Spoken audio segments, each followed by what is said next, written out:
Sean Porter does an interview where he talks about who he believes is the best welterweight in the division and why. If you don't know, Sean Porter has shared the ring with both Errol Spence and Terrence Bud Crawford. And Sean Porter believes that Terrence Bud Crawford is the better welterweight or is the best welterweight in the division.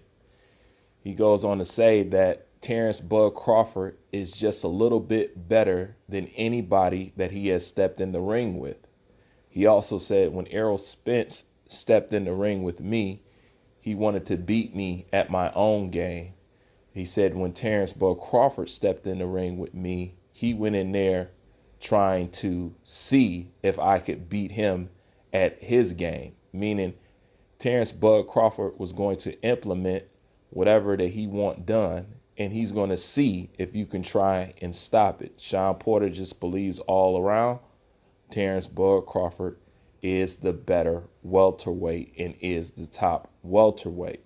Now, the question that I've always laid on some Errol Spence fanatics is simply this, since they always trying to downplay and undercut Terrence Bud Crawford when it comes to his accolades and stuff like that. It's simply this. Errol Spence has 3 belts, and according to you guys, all the big names, and he's still not considered the best welterweight in the division. Instead, somebody who fanatics claim hasn't done anything in the division, doesn't fight good opponents, or whatever crap that they come up with on a daily basis. Instead, the person who doesn't have the big names and who doesn't have the so-called stellar resume is considered a pound-for-pound fighter over Errol Spence consistently on any and everybody's pound-for-pound list, no matter where you turn, from a casual fan to, one of these big boxing media outlets. You show me a pound-for-pound list that has Errol Spence as number 1, or how about even number 2, or how about even number 3? So at the end of the day, if you the big fish and you got all the big names and you got the 3 belts, then how come in your division you're not considered a better fighter than somebody who has nothing, none of those things besides the belt in which I named? How and why is that possible? This is something that I've been asking Errol Spence fanatics to answer.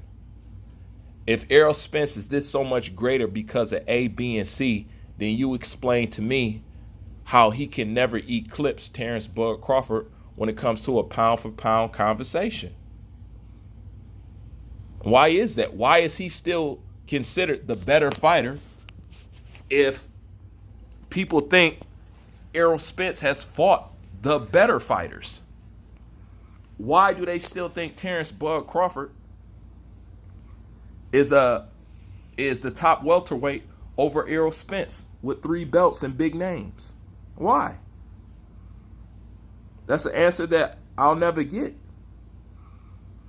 Because it's a difference in how Errol Spence and Terrence Bud Crawford has been disposing of these people. But most people say, he ain't fought nobody. Then when he fights somebody that y'all wanted him to fight, or that's a big name, like Sean Porter, something like that. Sean Porter is old. He's burnt out. Errol Spence has broke him, and Kenny Porter stopped the fight. There ain't gonna be no credit coming this way. Even when Errol Spence, even if Terrence Crawford go in there and blitz Errol Spence, in today's climate, just watch the excuses. It's going to be a ref. It's going to be a shoestring. It's going to be the ring was too small. It's always going to be something. But at the end of the day, you're going to have to answer how come with 3 belts and big names, not considered pound for pound number 1 fighter or welterweight in the division, and Terrence Crawford has none of these things. That's almost like an insult if that's the case. So just like I said in the previous video before, that alone warrants a fight. Especially when a guy can do little next to nothing to what Errol Spence has done and be considered the top welterweight over him. Errol got to go chase that, period. And like I said, not only will you become undisputed, but you'll have claims for beating the #1 pound-for-pound fighter in the world. That's too much accolades to pass up. But at the end of the day, you guys are going to have to answer that. You know? And then Sean Porter has been in there with Eroll and Terrence Bud Crawford. So I think nobody can talk about it or what they have to say means more than somebody who has shared the ring with them.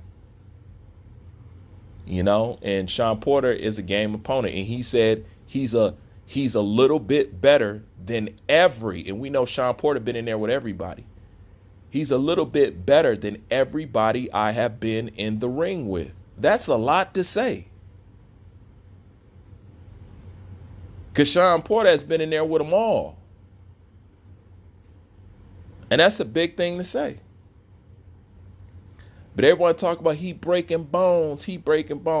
How do you break bones and still don't stop people? Yeah, I know the Ugas fight or whatever and whatnot. But other than that, Terrence Crawford has been disposing. He's stopping everybody that he gets in the ring with. And he don't be struggling to do it. You know, period. Terrence Crawford is just dominant. That's it. He dominates these guys. Eroll etches out a win. Terrence Bud Crawford dominates. He shows you why you never should have been in the ring with me. I'm sorry, as good as Errol Spence is, he doesn't have that effect. He doesn't have that effect. And everybody keep talking about bodies. Well, he bet not. Oh, you have to give and take that. You going to do some damage like that if somebody's just standing in front of you and not sending anything back. That's not hard to do. That's why the Errol Spence versus, pay attention to this, the Errol Spence versus Ugas fight, go find the highlights. Go find the highlights. And one thing that you'll notice, that it's the shortest highlight reel that you've seen in a long time. Why? Because it ain't that many instances where Errol Spence is shining. I'm going to say that again. Go look up the highlight reel to Ugas and Spence, and you'll notice it's not that long. If you want to put Spence on or make Spence look good, it's very short because he don't have many instances in that fight where he was shining. He just doesn't. Now, if you want to talk about somebody standing in front of you, curling up, and you going to town, well, shit, that ain't hard to do. It ain't nothing coming back at you. But if you look at the highlight, I don't care which one you pull out. I don't care if it's one that PBC made or a local YouTuber made. Look at the highlight reel. And one thing you're going to notice that it's extremely short. Why do you think that is? Because it wasn't a lot of highlighted moments in there. Period. You know, I think anybody could do good like that when somebody's standing in front of you. And this is the thing. People talk about, well, he was hurt. That's why he did what he did. You could be hurt, but nothing compels you to have to stand in front of somebody and take more punishment if you're hurt. You don't got to do that. You know, for some reason, that's what Ugas chose to do. For whatever reason. I'm not getting into no conspiracies with you and stuff like that, because at the end of the day, I'm tired of victories being taken away from fighters. You know, it's just stupid at this point. You know what I'm saying? I don't want to have shit to do with that. But like I said, it's still a good win and whatever and whatnot. But at the end of the day, when it comes to people like Sean Porter, when it comes to most people in the boxing world, they have Terrence Bud Crawford over Errol Spence. Easy. That's with 3 belts, big names, all the big fish talk, and all this, I'm so-called more popular. All that, and you still can't eclipse this man when it comes to who people believe is the top welterweight in the division. That's saying something.